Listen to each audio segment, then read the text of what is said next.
Tanggal 6 Agustus 1945, kota Hiroshima dijatuhi bom atom oleh sekutu.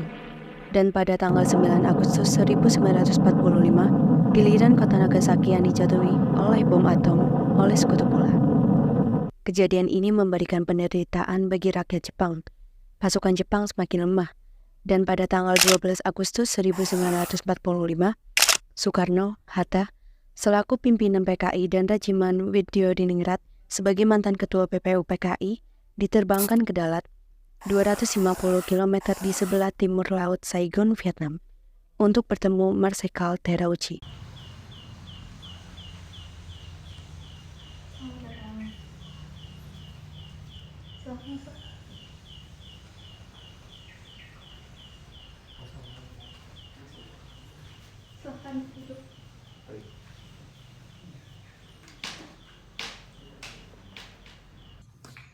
Saudara Soekarno, Hatta, Rajiman, saya selaku utusan pemerintah Jepang akan menyampaikan suatu hal kepada kalian semua, yaitu Jepang akan segera memberikan kemerdekaan kepada Indonesia sesuai dengan janji Perdana Menteri Jepang, Kuniaki Koiso.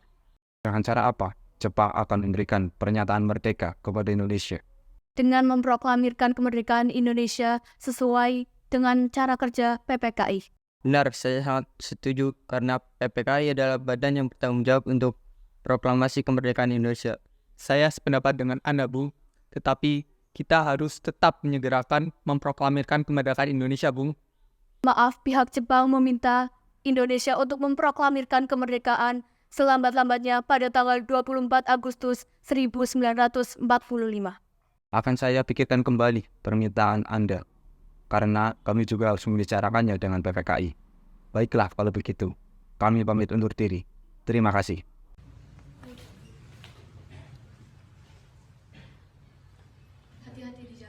Setelah pembicaraan masalah proklamasi kemerdekaan di Dalat, 2 hari kemudian pada tanggal 14 Agustus 1945, Jepang menyatakan menyerah tanpa syarat kepada sekutu, yang ditandatangani oleh Menteri Luar Negeri Jepang, Mamoru Shigemitsu. Berita tentang kekalahan tersebut sangat dirahasiakan oleh Jepang. Bahkan, semua stasiun radio disegel oleh Jepang. Tetapi tokoh golongan muda, yakni Sultan Syahrir, Wikana, Darwis, dan Khairul Saleh, mendengar kabar ini melalui radio BBC. The worst news of the defeat of Japan was surrendered unconditionally to the Allies. One of the reasons was the bombing of Hiroshima and Nagasaki on August 6 and 1945 by the Allies. As a result, Kawan-kawan, tentara Jepang telah menyerah kepada sekutu, berarti di Indonesia terjadi kekosongan kekuasaan. Kita harus mendesak golongan tua terutama Bung Karno untuk segera memproklamirkan kemerdekaan. Betul sekali, kawan. Tetapi jangan sampai proklamasi kemerdekaan diproklamirkan oleh PPKI. Karena PPKI adalah badan bentukan Jepang. Kita tidak ingin ada campur tangan Jepang dalam proklamasi kemerdekaan. Lalu siapa yang berhak memproklamirkan kemerdekaan ini? Bung Karno, pemimpin rakyat atas nama rakyat dan melalui siaran radio. Tapi permasalahannya, apakah Bung harus setuju? Beliau kan merupakan ketua PPKI. Kalau beliau menginginkan naskah proklamasi disusun oleh PPKI, kita paksa saja dia kalau perlu. Kalau perlu apa, kita harus bicara secara baik-baik dengan beliau, wis. Kekerasan bukan cara penyelesaian yang tepat. Sebaiknya setelah Bung Karno pulang dari Dalat, kita segera menemuinya. Betul itu, kawan.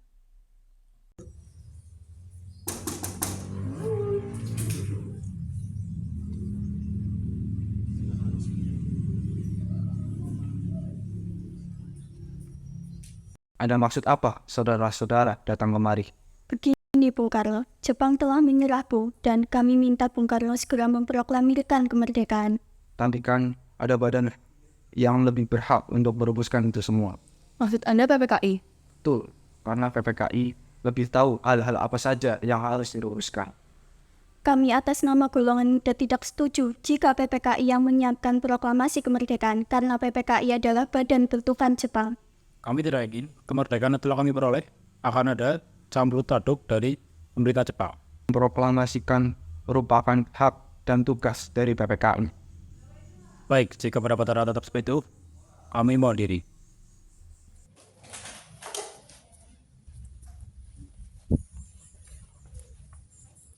Keesokan harinya pada tanggal 15 Agustus 1945, pukul 8 malam waktu Indonesia Barat, golongan muda revolusioner mengadakan rapat di gedung-gedung lembaga bakteriologi di Pegangsaan Timur. Mereka tetap berpendirian bahwa kemerdekaan adalah hak dan urusan rakyat Indonesia sendiri. Dan hasil keputusan rapat tersebut disampaikan oleh Wikana, Khairul Saleh, Sukarni, dan Darwis kepada Bung Karno. Selamat malam, Bung Karno. Ada maksud apa lagi Anda kemari? Sekarang Bung, sekarang. Malam ini juga kita kobarkan revolusi. Kami sudah siap mempertaruhkan jiwa kami. Jika Bung Karno tidak mengeluarkan pengumuman pada malam ini, akan terjadi pertumpahan darah dan bunuhan besar-besaran pada hari esok.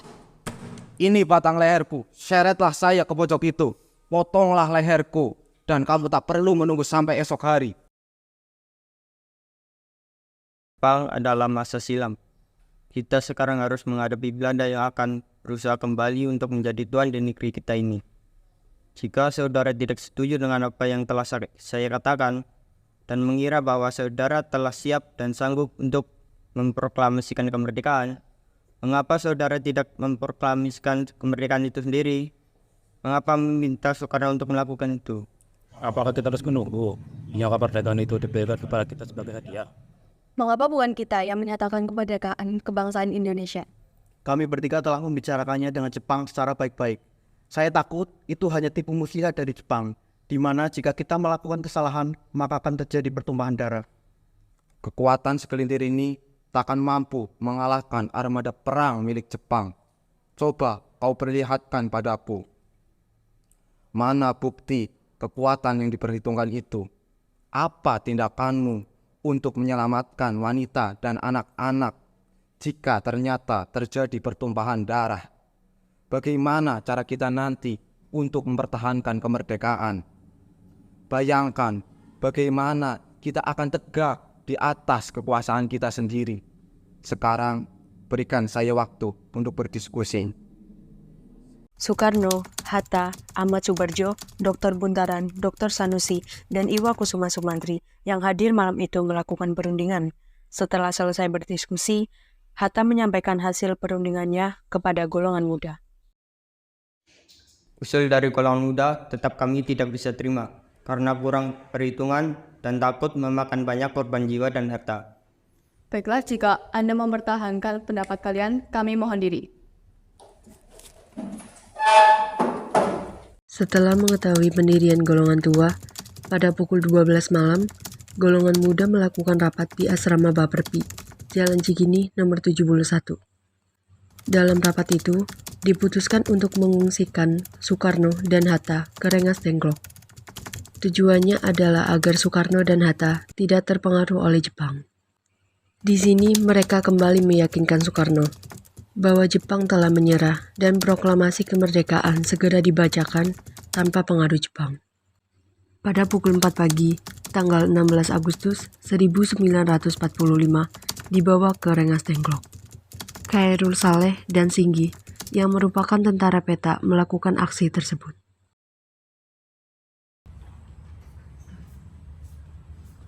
Assalamualaikum Bung Karno. Waalaikumsalam.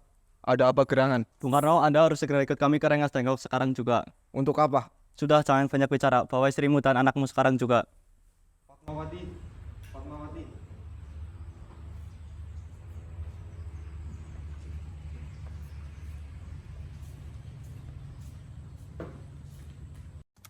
Soekarno, Fatmawati, dan Guntur dibawa oleh Khairul Saleh dan Sudanko Singgi menuju Rengas Dengklok yang sudah terdapat Bung Hatta di dalam mobil.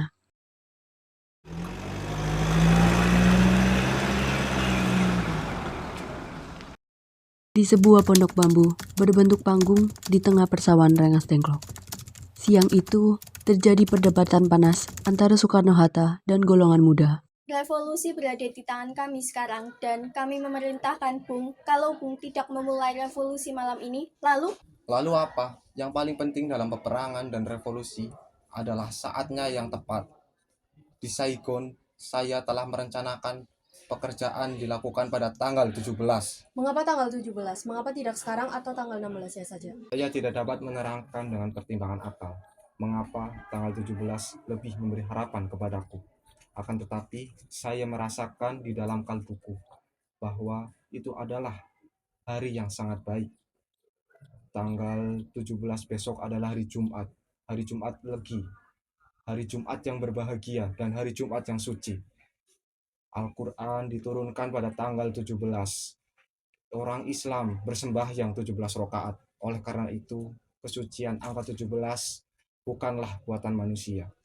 Sementara itu di Jakarta, Ahmad Subarjo dari golongan tua dengan Wikana dari golongan muda membicarakan kemerdekaan yang harus dilaksanakan di Jakarta.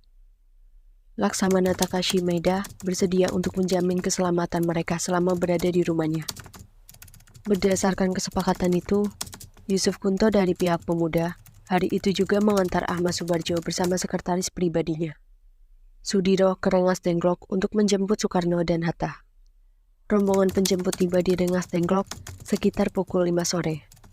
Ahmad Subarjo memberikan jaminan bahwa proklamasi kemerdekaan akan diumumkan pada tanggal 17 Agustus 1945, selambat-lambatnya pukul 12. Dengan jaminan itu, Komandan Kopi Peta setempat, Sudan Kosubeno, bersedia melepaskan Soekarno dan Hatta kembali ke Jakarta. Sesampai di Jakarta, Soekarno-Hatta bersama Laksamana Maeda menemui Majen Nishimura untuk berunding. Tetapi Nishimura tidak mengizinkan proklamasi kemerdekaan. Kemudian mereka menuju rumah Laksamana Tadashi Maeda di Jalan Imam Bonjol nomor 1. Setelah pertemuan itu, Soekarno dan Hatta kembali ke rumah Laksamana Maeda. Di ruang makan rumah Laksamana Maeda itu, dirumuskan teks proklamasi kemerdekaan. Silakan pakai rumahku saja, Bung Karno. Keamanan akan saya jamin. Terima kasih. Ruang mana saja yang bisa kami pakai? Ruang makan dan serambi depan. Silahkan.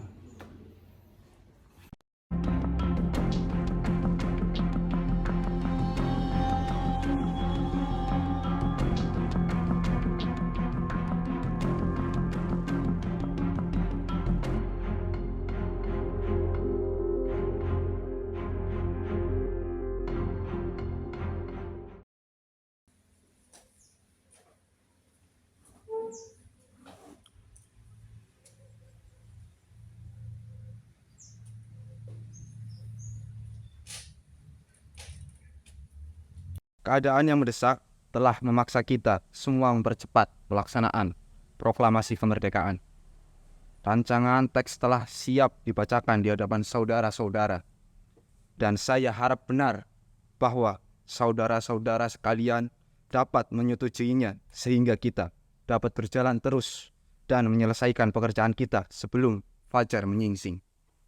Kepada siapa saja yang hadir di dalam rapat ini, agar dapat menandatanganinya secara bersama.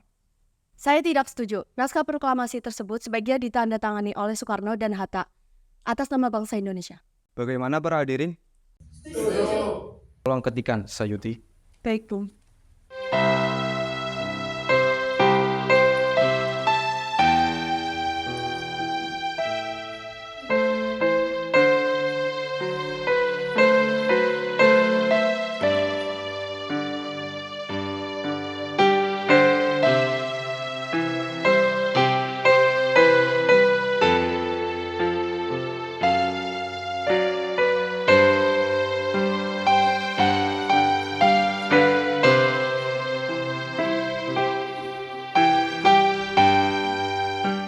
Setelah terjadi perdebatan tentang di mana lokasi pembacaan naskah proklamasi, akhirnya disepakati bahwa pembacaan naskah proklamasi dibacakan di Jalan Pegangsaan Timur, nomor 56, pukul 10.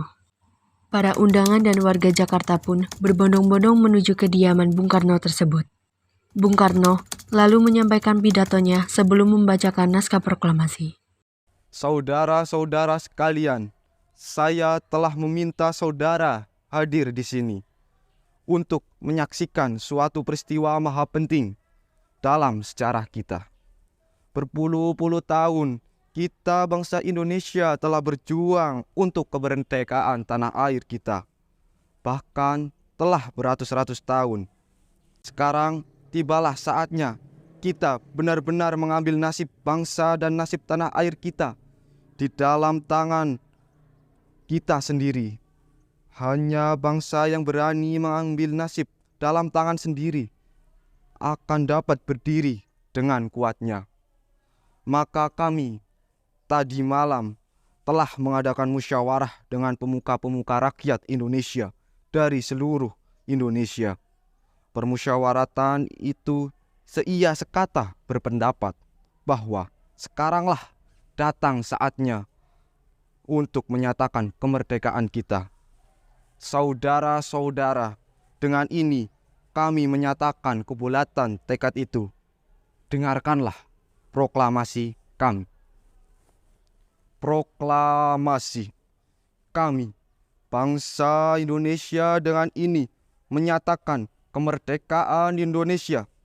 Hal-hal yang mengenai pemindahan kekuasaan dan lain-lain diselenggarakan dengan secara seksama dan dalam tempo yang sesingkat-singkatnya. Jakarta, 17 Agustus 1945. Atas nama bangsa Indonesia, Soekarno-Hatta. Demikianlah saudara-saudara, kita sekarang telah merdeka. Tidak ada satu ikatan lagi yang mengikat tanah air kita dan bangsa kita. Mulai saat ini kita menyusun negara kita, negara yang merdeka. Negara Republik Indonesia merdeka, kekal dan abadi. Insya Allah. Tuhan memberkati kemerdekaan kita. Merdeka! Merdeka!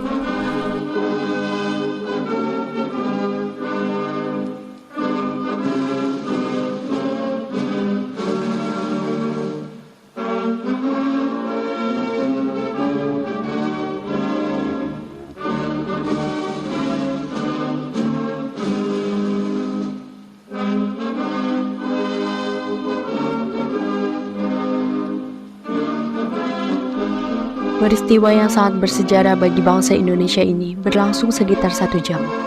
Meski sederhana, namun upacara itu dilakukan dengan hikmat. Indonesia merdeka, bangsa baru telah lahir.